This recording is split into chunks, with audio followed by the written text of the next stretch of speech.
죽음의 강물, 그 한가운데서 펼쳐진 믿기지 않는 선택. 임신 8개월의 몸으로 차가운 급류에 뛰어든 여인. 그녀가 목숨을 걸어 구하려 한 것은 사람이 아닌 한 마리의 호랑이 새끼였습니다. 눈도 제대로 뜨지 못한 그 작은 생명을 품에 안은 순간, 그녀는 예감했습니다. 이 만남이 평범한 여생을 끝내는 비극의 시작이 될지, 아니면 인간과 산천의 신비로운 운명이여. 희는 기적의 서막이 될지.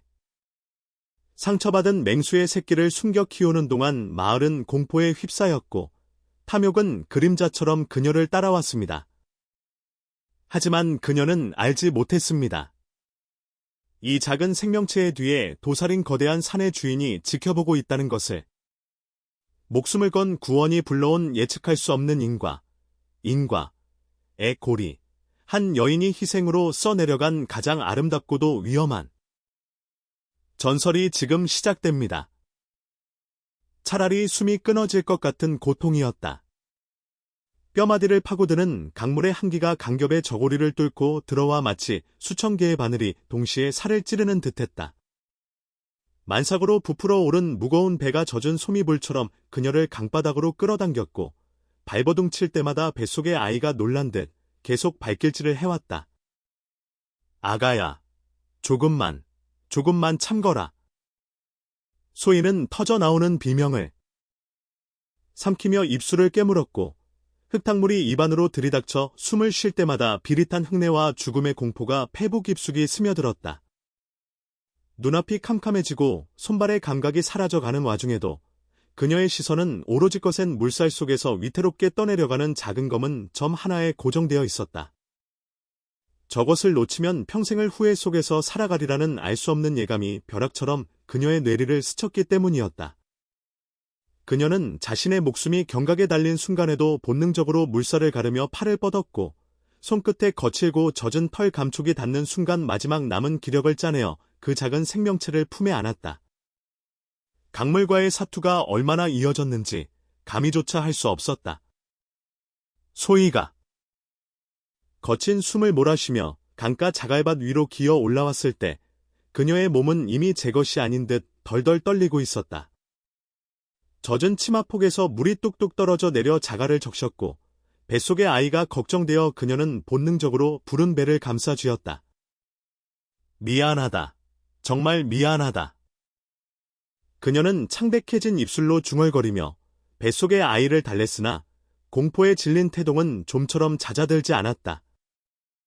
정신이 혼미한 와중에도 그녀는 품속에 안고 나온 것이 무엇인지 확인하기 위해 떨리는 손으로 젖은 강보를 들추듯 조심스럽게 팔을 풀었는데, 그 순간 그녀의 눈이 크게 뜨이며 입에서 억눌린 탄성이 터져나왔다. 그것은 물에 빠진 강아지도 고양이도 아니었다. 황금빛 털 위로 선명하게 새겨진 검은 줄무늬, 아직 눈도 제대로 뜨지 못했지만 맹수의 기운을 품고 있는 뭉툭한 아가리. 그것은 다름 아닌 상군이라 불리는 호랑이의 새끼였다. 심장이 뛰칠 듯한 충격이 그녀를 덮쳤다. 마을 어른들이 상군님이라 부르며 두려워하고 경외하는 존재의 새끼를 자신이 감히 손을 대어 건져낸 것이었다. 어미를 잃은 새끼 호랑이가 급류에 휘말려 떠내려온 것이 분명했으나 이것을 살려두었다가 훗날 마을에 어떤 화가 미칠지 모른다는 생각에 소희의 손이 바들바들 떨렸다. 그러나 축 늘어져 가쁜 숨만 겨우 몰아쉬는 그 작은 생명체는 지금 맹수라기보다는 그저 어미의 온기가 필요한 가여운 짐승에 불과했다. 너도 살고 싶었구나. 이 차가운 물속에서 얼마나 무서웠느냐. 소희는 자신도 모르게 새끼 호랑이의 젖은 털을 쓸어내리며 중얼거렸고, 녀석은 따뜻한 손길을 느끼자 본능적으로 그녀의 품으로 파고들며 애처로운 소리를 내었다. 그 울음소리가 마치 뱃속에 있는 자신의 아이가 보내는 신호처럼 느껴져 소희는 차마 녀석을 다시 강물에 던져 버릴 수가 없었다. 그녀는 주위를 두리번거리며 혹시나 누가 이 광경을 보았을까 살폈으나 늦가을의 강변에는 스산한 갈대 바람소리만 가득할 뿐 인적은 찾아볼 수 없었다. 소희는 결단을 내려야만 했다. 만삭의 몸으로 이 짐승을 데리고 마을로 들어가는 것은 불가능에 가까웠고, 만약 발각이라도 된다면 호환을 두려워하는 마을 사람들에게 맞아 죽거나 쫓겨날 것이 자명했다. 하지만 그녀의 품 안에서 가늘게 떨고 있는 이 작은 생명은 이미 그녀에게 있어 단순한 짐승이 아니었다. 그녀는 젖은 옷에서 오는 한기를 무시한 채 치마폭을 찢어 새끼 호랑이의 물기를 닦아내고 자신의 저고리 안쪽 가장 따뜻한 곳에 녀석을 숨겼다. 아무 소리도 내지 말 거라. 들키면 너도 죽고 나도 죽는다. 그녀가 낮은 목소리로 타일르자 신기하게도 새끼 호랑이는 낑낑거리는 소리를 멈추고 그녀의 가슴에 머리를 기대었다. 소희는 무거운 몸을 일으켜 세우며 비틀거리 는 발걸음을 마을 쪽으로 옮겼으나 한 걸음 한 걸음이 천근만근이었다. 박물에 젖은 무명 치마가 다리를 휘감고 아랫배가 묵직하게 당겨오는 통증이 점점 심해지고 있었지만 그녀는 이를 악물고 걸음을 재촉했다. 마을 어귀에 다다랐을 때 저 멀리서 물동이를 이고 오던 이웃집 칠성내가 소희의 꼴을 보고 기겁하며 달려왔다. 아이고, 이게 무슨 꼴인가? 만삭인 사람이 대체 어딜 갔다가 물에 빠진 생쥐꼴을 하고 오는 게야. 칠성내의 호들갑에 소희는 가슴이 철렁 내려앉아 저고리 앞섭을 더욱 단단히 여미며 애써 태연한 척 목소리를 가다듬었다. 빨래터에서 발을 헛디뎠습니다. 다행히 깊은 곳은 아니어서. 그녀의 거짓말은 서툴기 그지없었으나 칠성내는 소희의 창백한 얼굴과 들뿌들 떨리는 입술을 보며 혀를 차느라 눈치채지 못한 듯했다. 홀몸도 아니면서 조심 좀 하지. 서방도 없이 혼자 아이 낳을 생각에 정신이 딴 데 팔린 게지. 어서 들어가서 군불이라도 떼게. 이러다 큰일 나겠어. 칠성내의 말 속에 뼈있는 비난이 섞여 있었지만 소희는 대꾸할 기운조차 없어 고개만 꾸벅 숙이고는 도망치듯 자리를 피했다. 그녀의 품 안에서 새끼 호랑이가 꼼지락거리는 것이 느껴질 때마다 식은땀이 등줄기를 타고 흘러내렸다. 집이라고 해봐야 마을 외딴 곳에 다 쓰러져가는 초가삼간이 전부였다. 남편이 징용으로 끌려가 소식이 끊긴 지 벌써 반년. 소희는 홀로 밭을 일구고 바느질을 하며 근근히 버티고 있었다. 살인문을 걸어 잠그고 방 안으로 들어서자마자 그녀는 털썩 주저앉으며 품속의 새끼 호랑이를 꺼내어 아랫목 이불 속에 밀어 넣었다. 긴장이 풀리자 참았던 한기가 한꺼번에 밀려와 온몸이 사시나무 떨듯 떨려왔고 아랫배의 통증은 이제 규칙적인 진통처럼 느껴지기 시작했다. 아직은 안 된다. 달도 다 차지 않았는데. 그녀는 식은 아궁이에 불을 지필 힘도 없어 이불을 뒤집어 쓰고 웅크렸으나 이불 속에서 느껴지는 짐승의 체온이 묘하게도 위안이 되었다. 새끼 호랑이는 이제 기운을 좀 차렸는지 작은 혀로 소희의 손을 핥아왔다. 그 까칠까칠한 감촉의 소희는 희미하게 미소를 지으며 녀석의 머리를 쓰다듬었다. 내 어미는 지금 어디서 너를 찾고 있을까? 이리 귀한 자식을 잃어버렸으니 산천이 울리도록 울부짖고 있을 텐데 그날 밤 소희는 고열에 시달리며 생사를 오가는 악몽을 꾸었다. 꿈속에서 거대한 호랑이 한 마리가 불타는 눈으로 그녀를 노려보며 다가왔는데 그 호랑이의 입에는 피가 뚝뚝 떨어지는 사람의 팔다리가 물려 있었다. 호랑이가 포효할 때마다 천둥 소리가 났고 소희는 움직이지 않는 다리를 끌며 도망치려 했으나 발목을 잡는 강물의 차가운 손길에 꼼짝할 수가 없었다. 내 새끼를 내놓아라. 감히 인간 주제에 내 핏줄을 탐하느냐. 호랑이의 목소리가 귀가에 쟁하게 울려 퍼지는 순간 소희는 비명을 지르며 잠에서 깨어났다. 방은 치밀한 어둠에 잠겨 있었고 밖에서는 새바람이 풍지를 거칠게 흔들어대고 있었다. 식은땀으로 흥건히 젖은 옷이 차갑게 식어 있었지만 그녀의 곁에는 여전히 따뜻한 온기가 남아 있었다. 정신을 차리고 보니 새끼 호랑이가 그녀의 불룩한 배 위에 턱을 괴고 잠들어 있었다. 녀석의 평온한 숨소리가 마치 자장가처럼 들려와 소희의 거친 호흡을 진정시켜 주었다. 그러나 평화는 잠시뿐이었다. 새벽녘이 되자 마당에서 들려오는 웅성거리는 소리의 소희는 다시 긴장감에 휩싸였다. 이봐, 소희 안에 있는가? 인기척이 없어서 걱정돼서 와봤네. 촌장의 목소리였다. 소희는 황급히 새끼 호랑이를 장롱 깊숙한 곳, 헝겊 뭉치 사이에 숨기고 헝클어진 머리를 대충 정리하며 방문을 열었다. 촌장 뒤로는 칠성내와 몇몇 마을 안잔이들이 걱정 반 호기심 반의 눈빛으로 서 있었다. 어제 물에 빠졌다더니 안색이 말이 아니구먼? 혹시나 해서 약초를 좀 다려왔네. 촌장이 건네는 약사발을 받아들이면서도 소희의 귀는 온통 장롱 쪽을 향해 열려 있었다.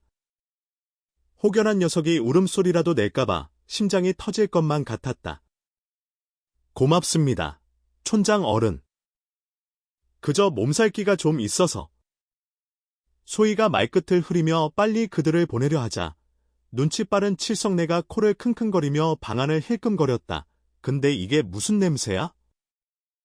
비릿하면서도 꼭 짐승 누린내 같은 게 나는데 칠성내의 예리한 지적에 소희의 얼굴이 백지장처럼 하얗게 질렸다.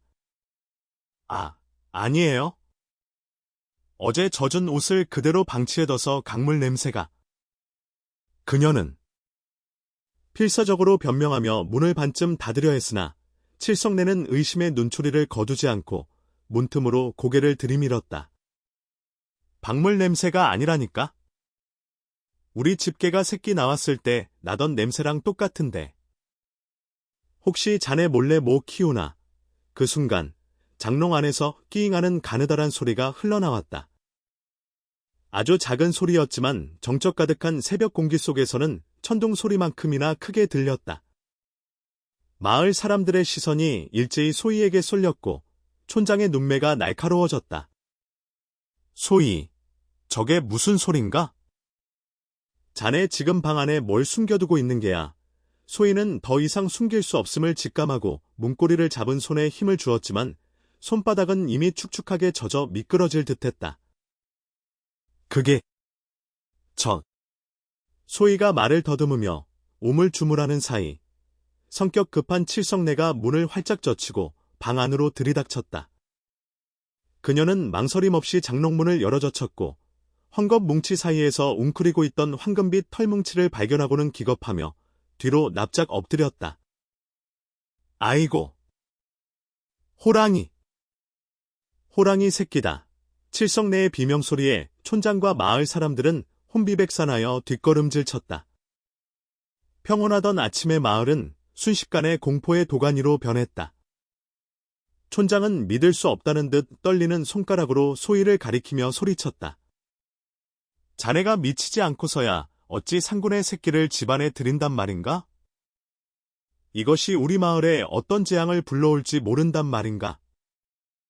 사람들의 웅성거림은 점차 비난과 적개심으로 바뀌어갔고 누군가는 당장 저것을 죽여야 한다고 소리쳤으며 또 누군가는 소희 저 여자가 마귀에 들렸다며 돌을 집어들 기세였다.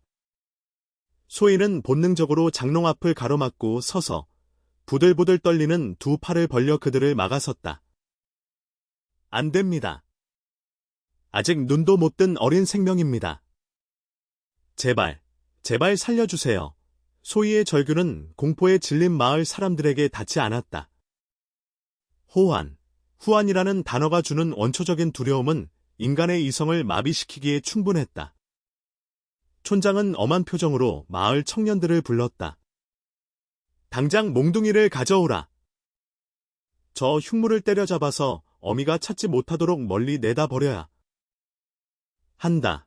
장정들이 몽둥이를 들고 험악한 표정으로 방 안으로 들어오려 하자 소희는 털썩 무릎을 꿇고 촌장의 바지 가랑이를 잡고 애원했다. 어르신, 제가 곧 숲으로 돌려보내겠습니다. 그러니 제발 이 어린 것을 해치지는 말아 주십시오. 뱃속에 제 아이를 봐서라도 한 번만 자비를 베풀어 주십시오. 그녀의 눈물겨운 호소에도 불구하고 상황은 걷잡을 수 없이 흘러갔다. 그때 밖에서 무언가가 무너지는 소리와 함께 땅이 울리는 듯한 짐승의 낮은 으르렁거림이 들려왔다. 사람들의 움직임이 일제히 멈췄다.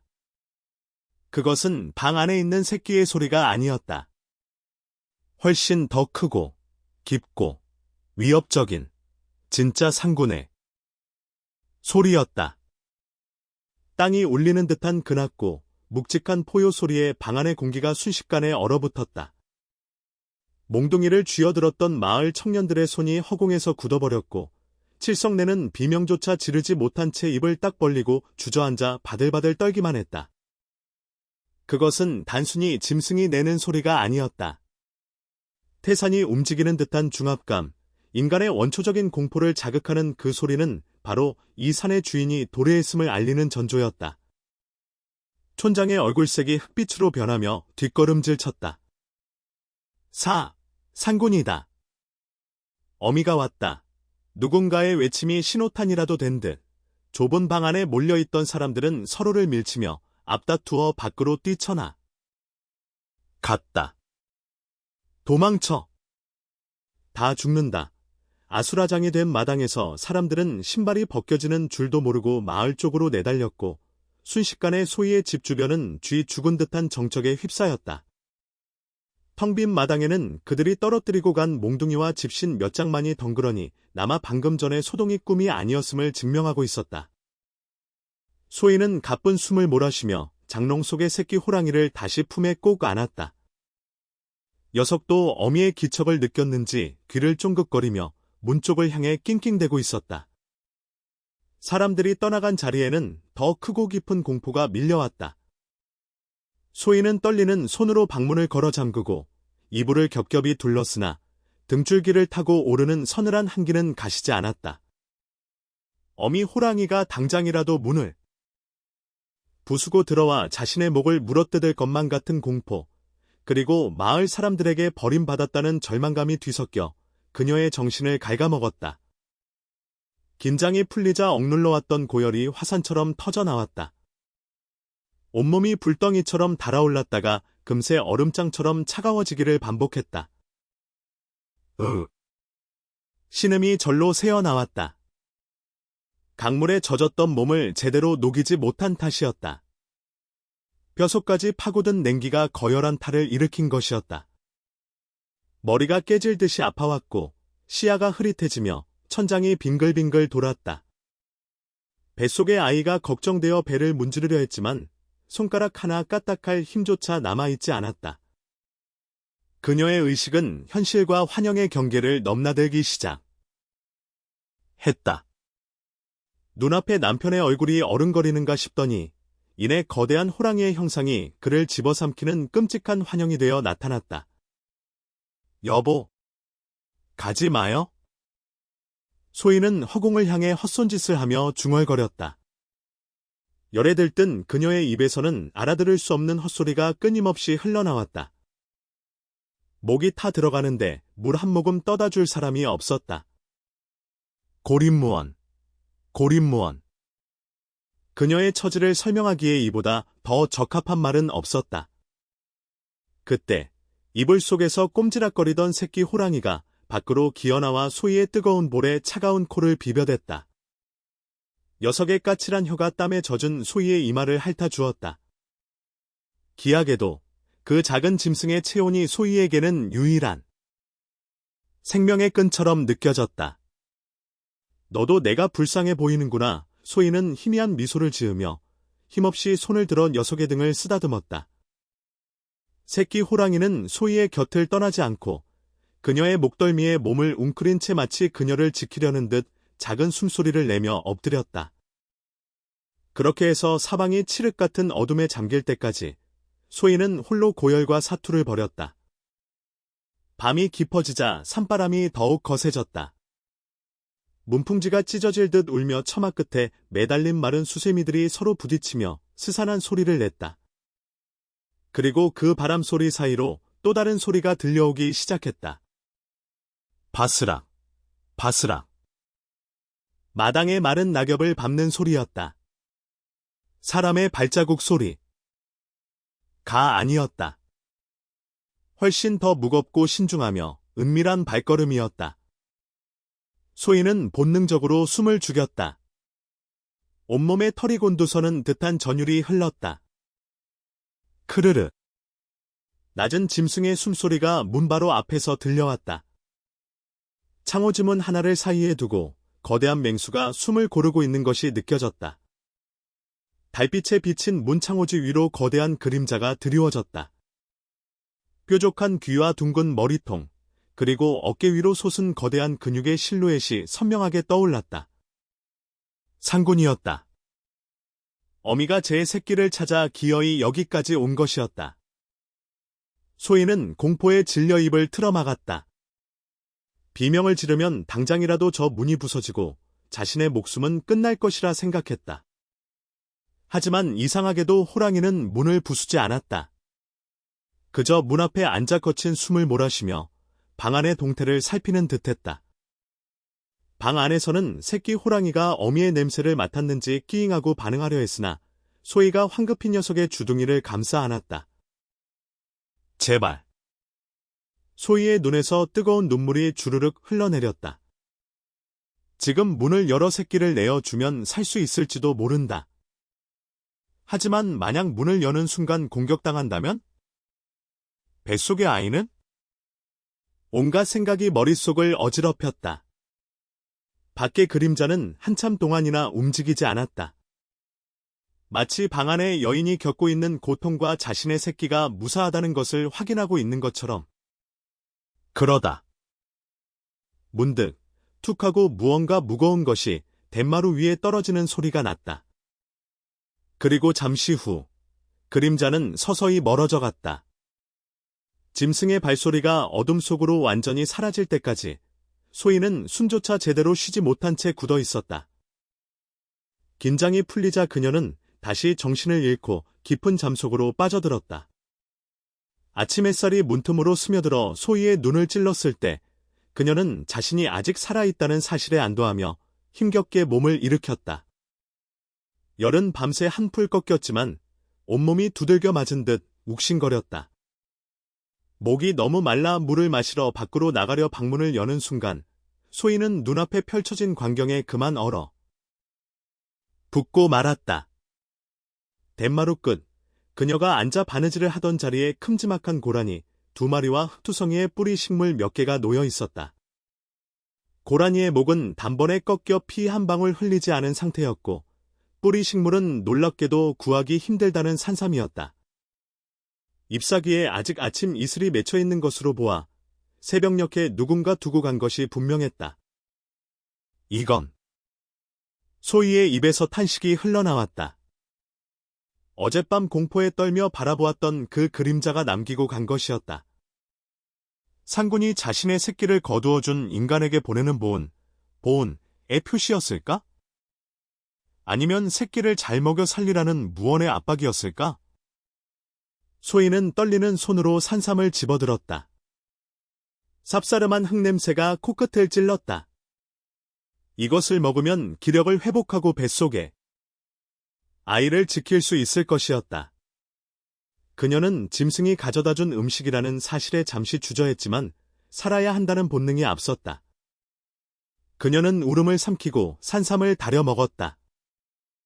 따뜻한 국물이 들어가자 굳어있던 몸이 풀리고 태동도 다시 활발해지는 것이 느껴졌다. 새끼 호랑이에게는 고라니 살코기를 잘게 찢어주었다.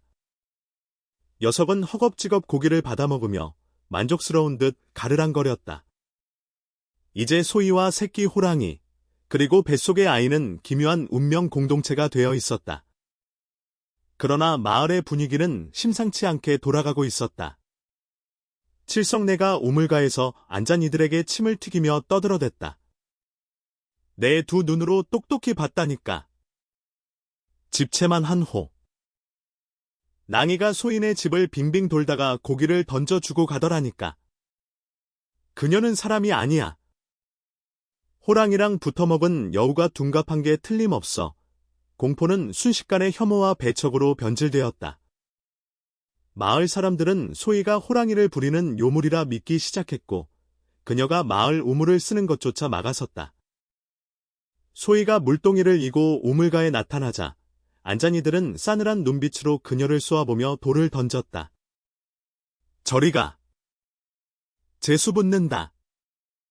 호랑이 냄새나는 년이 어디 감히 신성한 우물을 더럽혀 돌멩이 하나가 소희의 이마를 스치고 지나가 피가 배어 나왔다.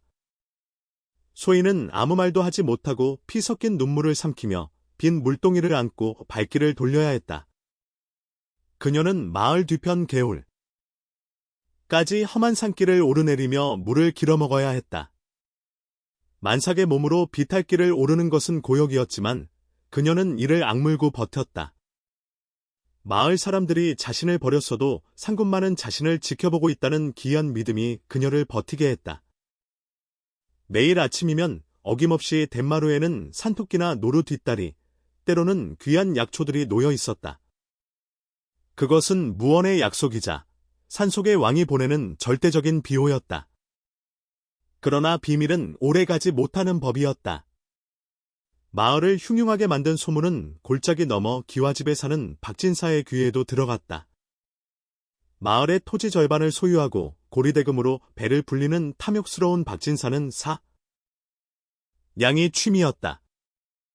그는 호랑이 가죽, 그 중에서도 특히 윤기가 흐르는 어린 호랑이의 가죽을 병적으로 탐내고 있었다.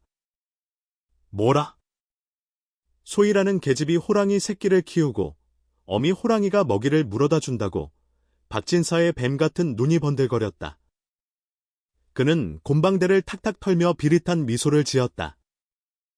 그게 사실이라면 아주 손쉽게 호랑이 가죽을 얻을 수 있겠구나. 미끼가 제 발로 굴러 들어왔어. 그는 하인들을 불러 모으며 음흉한 명령을 내렸다. 당장 가서 그 계집을 끌고 오너라. 호랑이 새끼도 빼앗아오고. 내 이번에는 기필코 상군의 가죽을 벗겨 대청마루에 깔고야 말겠다. 박진사의 하인들이 몽둥이와 포승줄을 들고 소희의 집으로 들이닥쳤을 때 소희는 새끼 호랑이에게 젖은 수건을 물려주고 있었다. 이놈들아, 문 열어라. 쾅쾅거리는 소리와 함께 살인문이 박살났다. 소희는 본능적으로 새끼를 치마폭에 감추고 구석으로 물러났지만 건장한 장정 서너 명을 당해낼 죄는 없었다. 으악, 억센 송곳니가 소희의 머리채를 휘어잡아 밖으로 끌어냈다. 그녀가 필사적으로 저항하며 품을 감싸자 하인 중 하나가 그녀의 배를 걷어찰듯 위협하며 윽박지르렀다. 좋은 말 할 때 내놔라. 진사 어른의 명이다. 결국 새끼 호랑이는 발각되어 하인의 거친 손에 목덜미가 잡힌 채 허공에 매달렸다. 기양, 어미를 찾는 듯한 처절한 울음소리가 산천을 울렸다. 소희는 바닥에 내동댕이 쳐진 채 피 흘리는 이마를 땅 에댄 채 절규했다. 안 돼. 그 아이를 데려가지 마. 돌려줘. 제발 돌려줘. 하지만 그녀의 외침은 비웃음 속에 묻혔고 그녀는 포승줄에 묶인 채 박진사의 집으로 끌려가는 신세가 되었다. 마을 사람들은 먼발치에서 그 광경을 지켜보며 수군거릴 뿐 누구 하나 나서서 말리는 이가 없었다. 끌려가는 소희의 눈에 숲속 깊은 곳에서 번뜩이는 두 개의 붉은 안광이 스치듯 보인 것은 착각이었을까? 바람에 실려온 냄새가 숲을 흔들고 있었다. 피비린내 섞인 분노의 냄새였다. 박진사의 대문 안으로 끌려 들어간 소희는 마당 한가운데 꿇어 앉혀졌다. 화려한 기와집 처마 밑에는 수많은 하인들과 사냥꾼들이 도열해 있었고 대청마루 높은 곳에는 박진사가 호피털이 깔린 보료 위에 비스듬히 기대어 장죽을 물고 있었다. 그의 앞에는 기름진 고기와 술상이 거하게 차려져 있어 피투성이가 된 채 흙바닥에 납구른 소희의 처지와는 극명한 대조를 이루었다. 마당 한쪽 구석, 쇠창살로 된 좁은 닭장 안에는 새끼 호랑이가 갇혀 애처롭게 울부짖고 있었다. 기. 어미를 찾는 그 절박한 소리가 소희의 가슴을 후벼 팠다. 그녀는 포승줄에 묶인 팔을 비틀며 몸을 일으키려 했으나 뒤에서 하인이 몽둥이로 어깨를 짓누르는 바람에 다시 바닥으로 처박혔다. 이놈들아. 그 어린 것이 무슨 죄가 있다고 철창에 가두느냐. 나를 죽여라. 소희가 피 섞인 침을 뱉으며 소리치자 박진사는 껄껄 웃으며 연기를 길게 내뿜었다. 저 계집의 눈빛 좀 보게. 흡사 어미 호랑이가 빙이라도 된 듯하구나. 내 목숨을 걸고 구해온 것이니 내 놈도 저 짐승과 한패나 다름없지 않느냐. 박진사의 눈빛이 탐욕스럽게 번들거렸다. 그는 단순히 호랑이를 잡는 것을 넘어 이 상황 자체를 잔인한 유의로 즐기고 있음이 분명했다. 박진사는 천천히 마루를 내려와 소희 앞으로 다가왔다. 고급 비단신이 소희의 헤어진 치마 자락을 짓밟았다. 그는 부채 끝으로 소희의 턱을 들어올리며 비릿한 미소를 지었다. 내 듣자니 그 상군 놈이 내년에게 산삼이며 고기를 가져다 주공을 바쳤다더구나. 짐승도 은혜를 안다는데 하물며 만물의 영장인 사람이 가만히 있을 수야 있겠느냐? 내 너를 도와 저 상군. 애 가죽을 벗겨주면 그 고기는 내 몸보신으로 쓰게 해주마. 어떠냐? 이만하면 후한 인심 아니냐. 그의 말에 주변 하인들과 사냥꾼들이 와 웃음을 덧붙였다. 그들의 웃음소리는 소희에게 짐승의 포효보다 더 끔찍하게 들렸다. 소희는 박진사를 노려보며 떨리는 목소리로 말했다.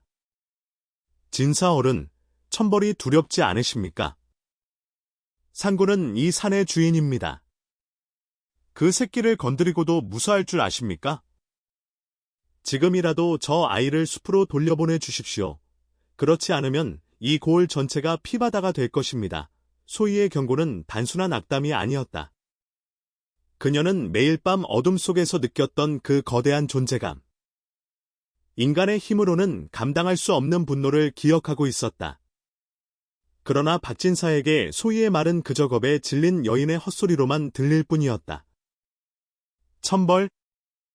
하하. 내 곳간에 쌓인 쌀가마니가 천벌이라면 달게 받겠다. 이봐, 포수들 들었는가? 산짐승이 우리를 겁박하는구나. 박진사는 표정을 싹 바꾸더니 싸늘하게 명령했다. 여봐라. 소희를 마을 어기 정자나무에 묶어라. 그리고 그 옆에 새끼놈을 매달아 두어라. 어미놈이 제 새끼 울음소리를 듣고 내려오면 내 놈들이 숨어 있다가 단번에 숨통을 끊어놓는 것이다. 그것은 잔인하기 그지없는 덫이었다. 만삭의 임산부를 미끼로 쓰겠다는 발상에 몇몇 하인들은 동요하는 기색을 보였으나 박진사의 서슬퍼런 눈초리에 아무도 이의를 제기하지 못했다. 소희는 질질 끌려가며 닭장 속의 새끼 호랑이와 눈이 마주쳤다. 공포에 질려 바들바들 떨고 있는 그 황금빛 눈동자가 마치 살려주세요라고 말하는 것 같아 소희는 억장이 무너지는 듯했다. 미안하다. 내가 너를 살린 것이 오히려 화가 되었구나. 그녀의 흐느낌이 마당의 흙먼지 속에 묻혔다. 해질녘, 마을 어귀의 거대한 정자나무 아래는 처형장과도 같은 분위기가 감돌았다. 소희는 거친 밧줄에 묶여 나무 기둥에 매달렸고 바로 옆 허공에는 새끼 호랑이가 든 닭장이 줄에 매달려 대롱거렸다. 찬바람이 불기 시작하자 기온이 급격히 떨어졌다. 겉옷. 하나만 걸친 소희의 몸은 사시나무 떨듯 떨려왔고 입술은 보라색으로 변해갔다. 뱃속의 아이도 어미의 고통을 느끼는지 딱딱하게 뭉쳐오며 극심한 통증을 유발했다. 소희는 신음조차 제대로 내지 못한 채 식은땀을 흘렸다. 나무 뒤편 덤불속과 바위 뒤에는 총통을 든 포수들과 창을 든 하인들이 숨을 죽인 채 매복하고 있었다. 박진사는 안전한 기와집 담장 넘어서 이 광경을 지켜보고 있었다. 마을 사람들은 혹여나 불똥이 튈까 두려워 문을 걸어 잠그고 숨었지만 문틈으로 새어나오는 불빛들이 그들의 숨길 수 없는 호기심과 공포를 대변하고 있었다. 사위가 어두워지자 새끼 호랑이의 울음. 소리는 더욱 처절해졌다. 기에깅. 녀석은 이제 올 힘도 없는지 간헐적으로 가는 소리만 내뱉었다. 시간이 흐를수록 어둠은 짙어지고 적막감은 무거워졌다. 풀벌레 소리 하나 들리지 않는 기이한 정적이었다. 산짐승들도 상군의 분노를 감지했는지 모두 숨을 죽인 밤이었다.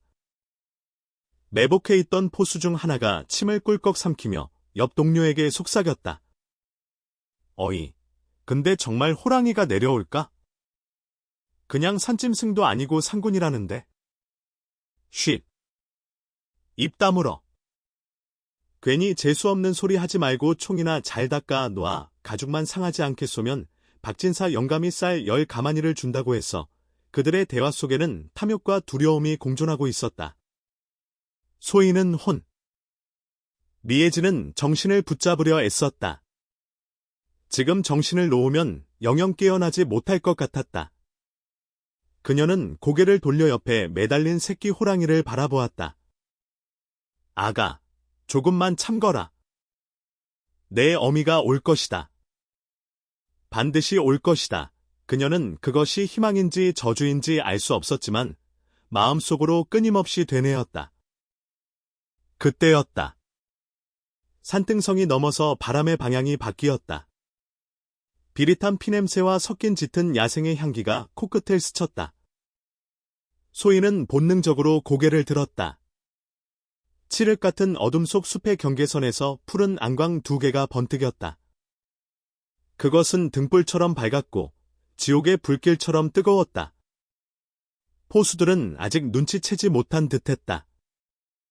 오직 죽음의 문턱에 선 소희와 어미의 냄새를 맡은 새끼호. 랑이만이 그 존재를 감지했다. 새끼 호랑이가 갑자기 오는 것을 멈추고 꼬리를 흔들며 철창을 긁어댔다. 그 소리에 포수대장이 고개를 내밀었다. 어라? 저놈이 왜 저러지? 뭐가 왔나? 그 순간 산 전체를 뒤흔드는 거대한 포효가 터져나왔다. 크어응, 땅이 진동하고 나뭇가지가 흔들릴 정도의 엄청난 소리였다. 숨어있던 하인 몇 명은 그 자리에서 오줌을 지렸고 총을 든 포수들의 손이 격렬하게 흔들렸다. 그것은 경고였다. 내 새끼를 내놓으라는, 그리고 감히 상군을 능멸한 인간들에 대한 선전포고였다. 박진사는 담장 너머에서 그 소리를 듣고 회심의 미소를 지었다. 왔구나. 드디어 왔어. 여봐. 나. 불을 밝혀라. 놈이 가까이 오면 일제히 쏘는 것이다. 그의 명령에 따라 횃불이 하나 둘씩 켜지기 시작했다. 갑작스러운 불빛에 어둠 속에 숨어있던 상군의 형체가 드러났다. 집채만 한 덩치, 근육질의 앞발, 그리고 분노로 일그러진 주둥이 사이로 드러난 날카로운 송곳니는 상상했던 것보다 훨씬 더 압도적인 위용에 사람들은 숨을 멈췄다. 하지만 상군은 섣불리 덤비지 않았다. 영물답게 인간들의 함정을 간파한 듯 사정거리 밖에서 천천히 원을 그리며 돌기 시작했다. 그 느긋하면서도 위협적인 발걸음이 사람들의 피를 말리게 했다. 소희는 호랑이의 시선이 자신에게 머무는 것을 느꼈다. 그 눈빛은 원망이 아니었다. 고생했다. 이제 내가 왔다라고 말하는 듯한 깊고 슬픈 위로가 담겨 있었다. 박진사는 초조해지기 시작했다. 호랑이가 사정거리 안으로 들어오지 않고 시간을 끌자 공포에 질린 하인들이 하나 둘씩 뒷걸음질 치기 시작했기 때문이었다. 이 멍청한 놈들아! 도망치면 내 놈들 목을 먼저 칠 것이다. 미끼를 더 괴롭혀라. 새끼놈을 찔러서 비명을 지르게 해. 박진사의 도끼 같은 고함에 포수 대장이 긴 장대를 들고 닭장 쪽으로 다가갔다. 그는 떨리는 손으로 장대 끝에 쇠꼬챙이로 새끼 호랑이의 옆구리를 푹 찔렀다. 깨엥! 날카로운 비명이 밤하늘을 찢었다. 그 소리는 소희의 심장을 찢는 것과 같았다. 안 돼. 하지 마. 차라리 나를 찔러. 소희가 울부짖으며 몸부림쳤다. 새끼의 비명 소리에 숲가에 있던 어미. 호랑이의 움직임이 멈췄다. 팽팽하게 당겨진 활시위처럼 공기가 터질 듯한 긴장감으로 가득 찼다. 순간 어미 호랑이의 몸이 활처럼 휘어지는가 싶더니 눈에 보이지도 않을 만큼 빠른 속도로 땅을 박차고 날아올랐다. 쏴라. 쏴. 다급한 외침과 함께 탕탕 총성이 연달아 울려 퍼졌으나 상군은 이미 그 자리에 없었다. 덩치에 걸맞지 않은 놀라운 속도로 지그재그를 그리며 포위망을 뚫고 들어온 상군은 가장 먼저 쇠꼬챙이를 들고 있던 포수 대장을 덮쳤다. 으악, 단말마의 비명과 함께 포수 대장의 몸이 허수아비처럼 허공으로 날아갔다. 피보라가 횃불빛을 받아 붉게 흩날렸다. 혼비백산한 포수들이 사방으로 도망치며 닥치는 대로 총을 쏘아댔지만 오히려 아군을 맞히거나 허공을 가를 뿐이었다. 아비규환의 현장 속에서 소희는 눈을 질끈 감았다. 화약 연기와 피비린내가 진동하는 가운데 누군가가 그녀를 묶은 밧줄을 거칠게 끊어내는 느낌이 들었다. 눈을 떠보니 밧줄은 날카로운 발톱에 의해 깨끗하게 잘려나가 있었다. 그리고 그녀의 바로 앞, 숨결이 닿을 듯한 거리에 거대한 상군의 얼굴이 있었다. 녀석은 피 묻은 입가로 소희의 볼을 살짝 건드리고는 낮은 소리로 그르렁거렸다. 숨어라, 마치 그렇게 말하는 듯했다. 화약 연기가 자욱한 어둠 속에서 붉은 선혈이 낭자하고 찢어지는 비명소리가 밤하늘을 수놓는 생지옥이 펼쳐졌다. 소희는 끊어진 밧줄을 풀어 해칠 겨를도 없이 본능적으로 몸을 웅크려 받아 을 기었다. 눈앞에서 거대한 상군이 허공을 가르며 포수들을 추풍낙엽처럼 날려버리는 광경은 인간의 영역을 넘어선 경의 그 자체였다. 상군의 앞발이 스칠 때마다 장정들이 나뭇잎처럼 쓰러져 나갔고 그들이 들고 있던 총통은 엿가락처럼 휘어졌다. 그러나 상군은 무의미한 살생을 즐기는 요물이 아니었다. 놈의 움직임은 정확히 자신과 새끼를 위협하는 무기를 든 자들에게만 향해 있었다. 으악! 살려주세요. 공포에 질린 하인들이 무기를 버리고 도망치자 상군은 그들을 쫓지 않고 곧장 쇠창살에 갇힌 새끼에게로 방향을 틀었다. 녀석은 아가리를 들어 닭장의 잠금 장치를 강하게 내리쳤다. 화직! 하는 소리와 함께 무쇠 자물쇠가 부서져 나갔고 찌그러진 문틈으로 새끼 호랑이가 비틀거리며 기어나왔다. 아가야! 소희는 흙바닥을 기어가 새끼 호랑이를 품에 안았다.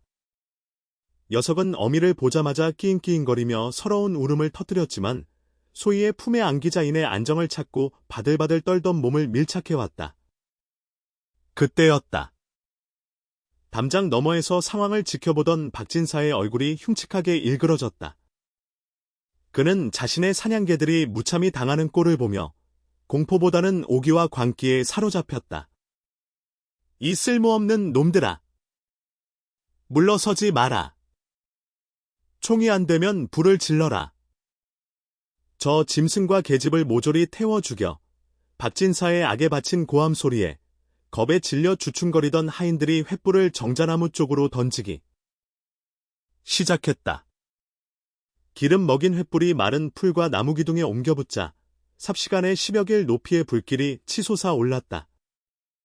매캐한 연기가 소희의 시야를 가렸고 뜨거운 열기가 피부를 태울 듯이 덮쳐왔다. 콜록콜록. 안 돼. 소희는 치마폭으로 새끼 호랑이와 자신의 배를 감싸며 뒷걸음질 쳤다. 불길은 바람을 타고 맹렬한 기세로 번져나가며 퇴로를 차단했다. 불 속에 갇힌 소희와 호랑이들은 도랑에 든 쥐꼬리 되었다. 박진사는 담장 뒤에서 그 광경을 보며 광소를 터뜨렸다.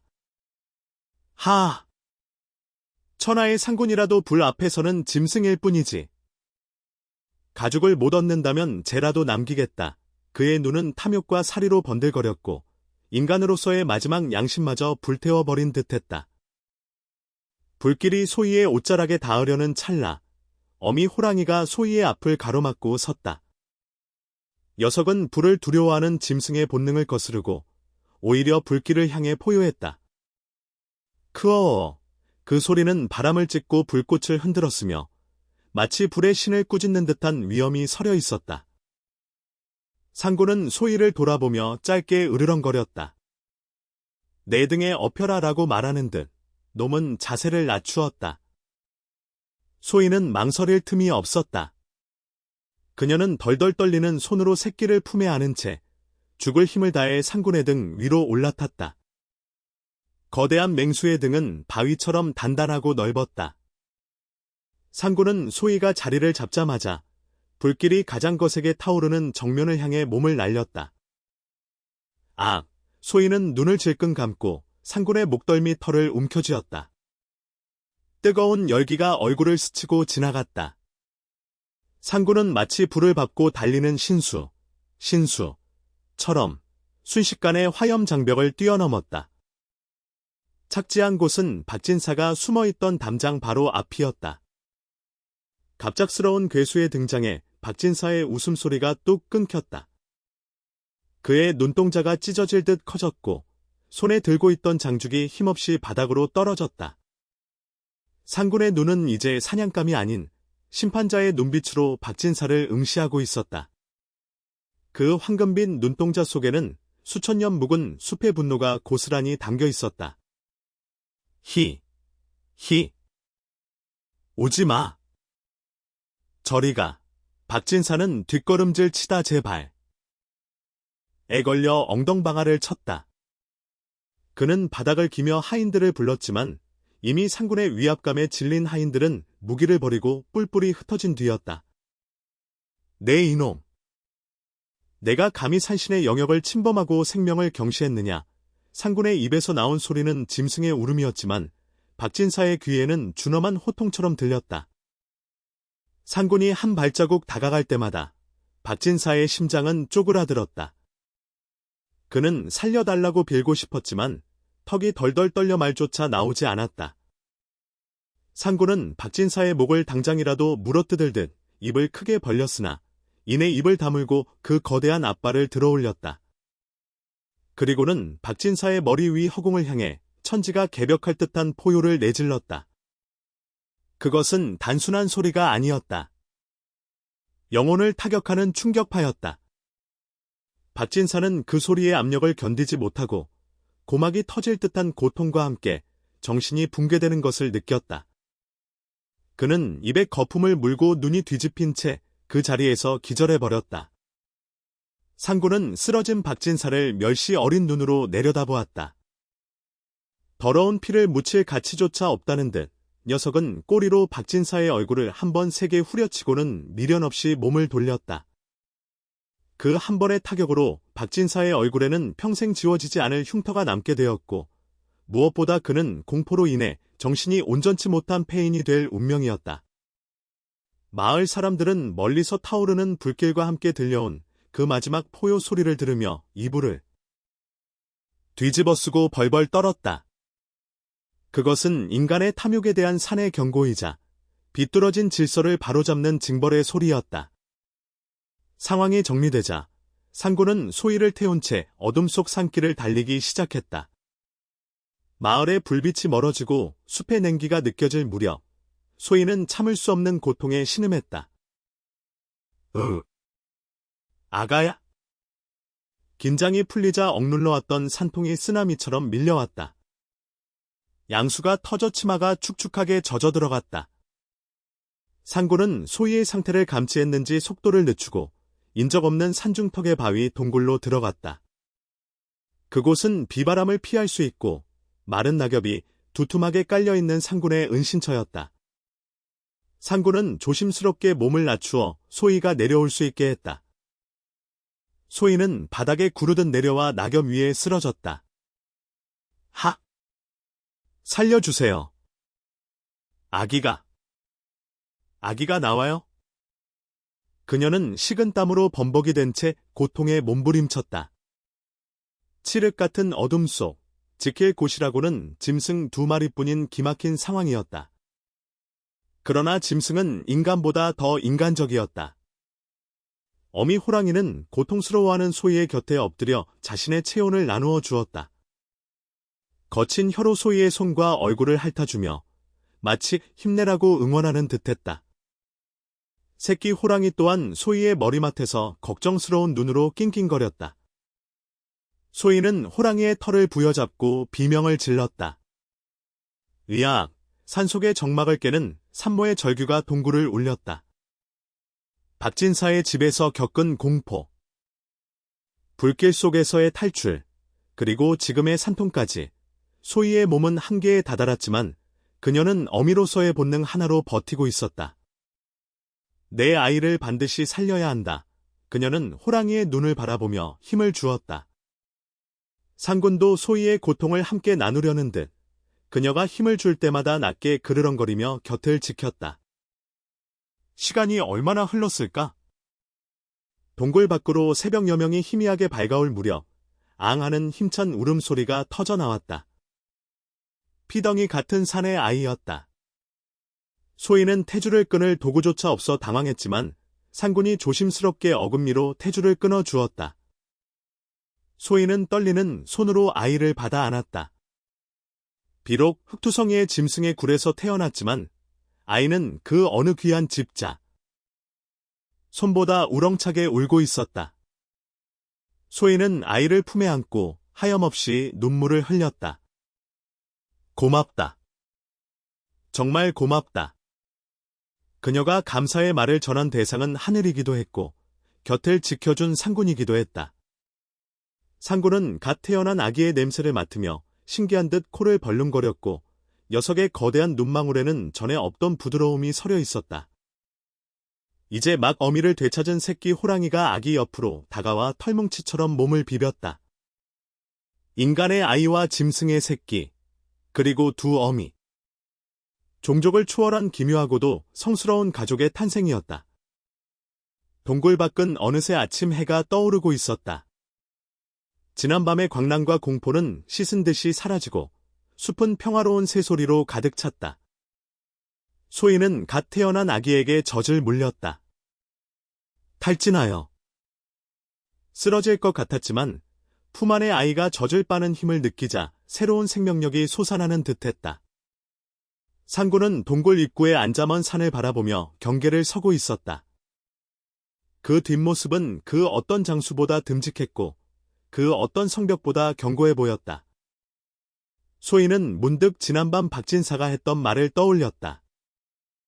짐승도 은혜를 아는데. 그렇다. 인간은 탐욕에 눈이 멀어 짐승만도 못한 짓을 저질렀지만 이 짐승은 인간보다 더 깊은 의리와 자비를 보여주었다. 소희는 맹세했다. 이 아이를 상군이 지켜준 이 생명을 그 누구보다 올바르고 강인한 사람으로 키워내겠노라고. 그리고 훗날 이 밤의 이야기를 인간과 자연이 어떻게 공존해야 하는지를 세상에 전하겠노라고. 젖을 먹던 아기가 스르륵 잠이 들자 소희도 상군의 등 같은 안녕함 속에서 깊은 잠에 빠져들었다. 동굴 생활은 기이하면서도 평화로운 나날의 연속이었다. 차가운 겨울바람이 산맥을 휘감고 돌아도 깊은 바위굴은 상군의 체온과 소희가 피운 작은 모닥불로 인해 훈훈했다. 상군은 매일같이 사냥을 나갔다 돌아오며 멧돼지 뒷다리나 산토끼, 때로는 귀한 약초를 물어다 소희 앞에 툭 던져 놓곤 했다. 짐승이 잡아온 날고기를 먹어야 하는 처지였지만 소희는 군말 없이 고기를 구워 기력을 보충했고 그 덕분에 젖은 말라붙지 않았다. 갓 태어난 아기 명희는 무럭무럭 자라났다. 신기한 것은 상군의 태도였다. 거대한 맹수는 날카로운 발톱을, 숨긴 채 손뭉치 같은 앞발로 아기의 배를 살살 문질러 주기도 하고 아기가 제 꼬리를 잡아당기며 장난을 쳐도 그저 귀찮다는 듯 하품만 한 번 크게 할 뿐이었다. 새끼 호랑이와 명희는 마치 한 배에서 나온 형제처럼 엉겨붙어 뒹굴며 잠이 들곤 했다. 그 광경을 지켜볼 때면 소희는 자신이 짐승의 소굴에 있는 것인지 아니면 신선이 사는 별천지에 와 있는 것인지 분간이 가지 않을 정도였다. 너희들은 사람과 짐승의 구분이 없구나. 부디 이 맑은 심성을 잃지 말고 자라거라. 소희는 두 어린 생명을 보며 눈시울을 붉히곤 했다. 어느덧 겨울이 지나고 언 땅이 녹아 산수유가 노랗게 피어오를 무렵 소희는 하산을 결심했다. 언제까지나 산속에 숨어 살 수는 없는 노릇이었고 아이를 위해서라도 세상 밖으로 나가야 했다. 떠나는 날 아침 소희는 상군의 목덜미를 끌어안고 참았던 눈물을 터뜨렸다. 고맙습니다. 상군님 덕분에 우리 모자가 살았습니다. 이 은혜는 죽어서도 잊지 않겠습니다. 상군은 소희의 마음을 아는지 모르는지 무심한 듯 먼 산을 바라보다가 소희의 어깨를 머리로 툭 밀었다. 어서 가라는 뜻이었다. 상군은 마을 어귀가 내려다 보이는 언덕까지 소희 모자를 배웅했다. 마을 입구에 다다라 뒤를 돌아보았을 때 상군은 바위 위에 우뚝 서서 그들이 무사히 들어가는 것을 끝까지 지켜보고 있었다.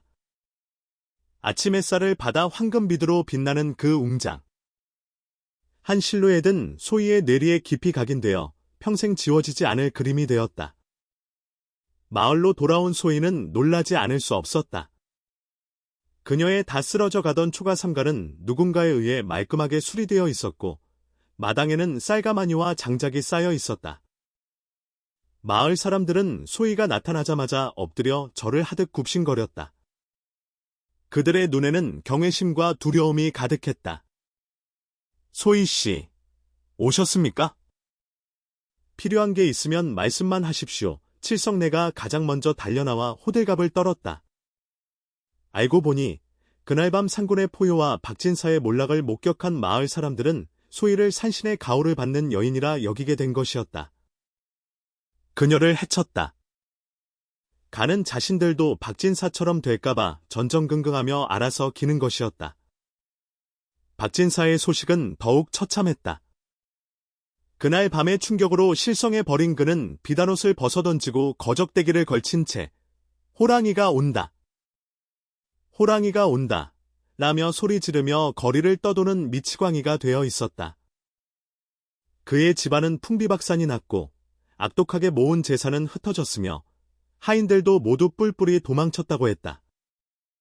인과보응, 인과보응, 사필귀정, 사필귀정 이라는 말이 이보다 더 정확할 수는 없었다. 소희는 마을 사람들의 호의를 담담하게 받아들이면서도 결코 자만하거나 그들을 탓하지 않았다. 그녀는 묵묵히 농사를 짓고 바느질을 하며 아들 명희를 키우는 데에 만 전념했다. 다만 한 가지 달라진 것이 있다면 매년 가을 아이를 강에서 건진 그날이 되면 정성스럽게 시루떡과 돼지머리를 준비해 산 입구 바위에 올려두고 큰 절을 올린다는 점이었다. 상군님, 부디 평안하십시오. 그녀의 제사는 비가 오나 눈이 오나 한 해도 거르지 않고 이어졌다. 명희 또한 어머니의 가르침을 받아 떡잎부터 남달랐다. 그는 동네 아이들이 돌을 던지며 산신손이라 놀려도 화를 내지 않았지만 약한 동물을 괴롭히거나 불의를 보면 참지 못하고 주먹을 휘두르는 강단 있는 소년으로 자라났다. 마을 사람들은 턱 벌어진 어깨와 부리부리한 눈매를 가진 명희를 보며 호랑이 기운을 타고났다며 수근거렸다. 세월은 유수와 같이 흘러 15년이라는 시간이 지났다. 명희는 어느덧 혈기왕성한 장부로 성장하여 글공부에도 매진한 끝에 과거를 보러 한양으로 떠나게 되었다. 떠나는 아들의 손을 잡은 소희의 손은 거칠대로 거칠러져 있었지만 그 눈빛만은 15년 전 상군을 마주했을 때처럼 강인했다. 명희야, 명심하거라. 내 목숨은 하늘과 산이 구해준 것이다. 부디 출세하여 개인의 영달을 꾀하지 말고 힘없고 소외된 이들을 위한 관리가 되어라. 그것만이 내가 받은 은혜를 갚는 길이다. 명희는 어머니의 당부를 가슴 깊이 새기며 큰 절을 올렸다. 어머니, 소자 반드시 장원 급제하여 어머니의 한을 풀어드리고 상군님의 뜻을 잊지 않는 목민관이 되어 돌아오겠습니다. 아들. 이 떠나는 뒷모습을 보며 소희는 하염없이 눈물을 훔쳤다. 산바람이 불어와 그녀의 옷깃을 스치는데 그 바람 속에 왠지 모를 따스한 온기가 섞여 있는 듯했다. 한양으로 간 명희는 밤낮을 가리지 않고 학문에 정진했다. 그의 글에는 기교보다는 묵직한 힘과 백성을 사랑하는 진심이 담겨 있었고 면접 시험인 전시에서는 임금 앞에서 떨지 않고 탐과 놀이에 폐해와 백성의 고충을 토로하여 조정대신들을 감탄하게 했다. 결국 명희는 당당히 장원 급제하였고 임금이 하사한 어사화를 머리에 꽂고 금이환양 하게 되었다. 암행어사가 아니라 당당한 신임 현감으로 부임하여 고향으로 돌아오는 그의 행렬 앞에는 풍악이 울려 퍼졌다. 마을 사람들은 모두 나와 춤을 추며 그를 반겼고 소희는 늙고 쇠약해진 몸을 이끌고 덩실덩실 춤을 추었다. 아이고, 내 새끼. 장하다. 모자는 서로를 얼싸안고 기쁨의 눈물을 흘렸다. 그날 밤 마을에서는 큰 잔치가 벌어졌고 소희의 집 마당은 축하하러 온 사람들로 발 디딜 틈이 없었다. 잔치가 파하고 모두가 잠든 깊은 밤, 명희는 조용히 관복을 갖춰 입고 어머니를 모신 채 뒷산으로 향했다. 그들이 도착한 곳은 15년 전 명희가 태어났던 그 바위 동굴 앞이었다. 동굴 입구는 잡초가 무성했지만 그 기운만은 여전히 선선하고도 엄숙했다. 명희는 흙바닥에 무릎을 꿇고 술 한 잔을 올렸다. 상군님, 소자 명희가 장원 급제하여 돌아왔습니다. 짐승인 당신께서 보여주신 의로움과 자비가 제 삶의 등불이 되었습니다. 이제 제가 그 뜻을 이어 세상을 비추겠음. 니다, 그가 절을 올리자 고요하던 숲이 술렁이며 바람이 일었다. 나뭇잎들이 춤을 추고 어디선가 크엉하는 아주 낮고 깊은 호랑이의 울음소리가 환청처럼 들려왔다. 그것은 공포가 아닌 흐뭇한 웃음소리 같았다. 소희는 허공을 향해 미소 지었다. 보고 계시지요? 우리 명희가 이렇게 훌륭하게 자랐습니다. 이제 편히 쉬십시오 명희. 아니 최명 현감은 그 후로도 오랫동안 고을을 다스리며 선정을 베풀었다. 그는 억울한 백성의 사연을 귀담아 듣고 탐관오리들을 엄벌에 처했으며 가뭄이 들면 자신의 녹봉을 털어 백성들을 구제했다. 사람들은 그를 호랑이 현감이라 불렀는데 이는 그가 무서워서 가 아니라 그의 판결이 호랑이처럼 명쾌하고 그의 성품이 호랑이처럼 대쪽 같았기 때문이었다. 소희는 아들의 효도를 받으며 천수를 누리다가 어느 맑은 가을날 평화롭게 눈을 감았다. 그녀가 세상을 떠나던 날, 마을 사람들은 상여가 나가는 길목에 집채만 한 호랑이 한 마리와 그 뒤를 따르는 늙은 호랑이 한 마리가 나타나 조용히 고개를 숙이고 배웅하는 모습을 보았다고 전했다. 그것이 헛것을 본 것인지 아니면 정말로 상군과 그 새끼가 마지막 인사를 하러 온 것인지는 아무도 알 수 없었다. 다만 그 후로 이 마을에는 전설 같은 이야기가 전해져 내려왔다. 물에 빠진 호랑이 새끼를 구한 여인과 그 은혜를 갚기 위해 목숨을 걸고 여인을 지킨 상군. 그리고 그들의 인연으로 태어나 세상을 밝힌 명판관의 이야기. 세월이 흘러 마을 어귀 정. 자나무 아래에는 작은 비석 하나가 세워졌다. 비석에는 보은이라는 두 글자가 선명하게 새겨져 있었다. 사람들은 그 비석을 보며 때로는 짐승이 인간보다 더 깊은 정과 의리를 가질 수 있음을, 그리고 진정한 인간됨이란 무엇인가를 되새기곤 했다. 강물은 오늘도 말없이 흐르고 산은 언제나 그 자리에 묵묵히 서 있다. 그 옛날 차가운 강물 속에서 피어난 따뜻한 기적의 이야기는 바람을 타고 영원히 이 산천을 맴돈다.